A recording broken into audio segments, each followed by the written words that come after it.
भारत दो महाशक्तियों से अकेले लड़ रहा है, फिर भी उसका बाल तक बांका नहीं कर पा रहे ये महाशक्तियां।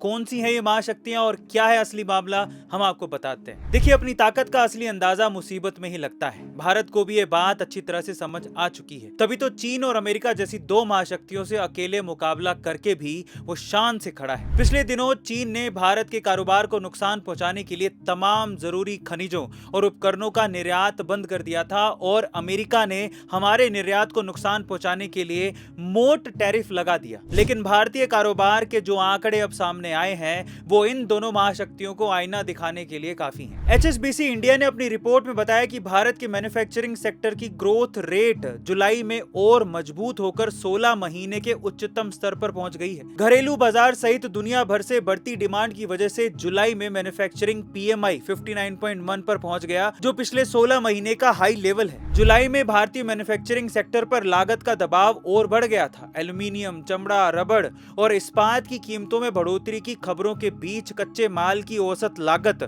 जून की तुलना में तेजी से बढ़ी। बावजूद इसके दुनिया भर में बढ़ती डिमांड ने विनिर्माण सेक्टर को सुस्त नहीं पड़ने दिया। भारतीय मैन्युफैक्चरिंग सेक्टर के ग्रोथ के ये आंकड़े इसलिए ज्यादा मायने रखते हैं क्योंकि पिछले कुछ महीने से चीन ने भारत को जरूरी खनिजों और उपकरणों का निर्यात रोक दिया था। उसकी मंशा हमारे विनिर्माण सेक्टर को कमजोर करने की थी, ताकि भारत दुनिया की दूसरी दुकान ना बन सके।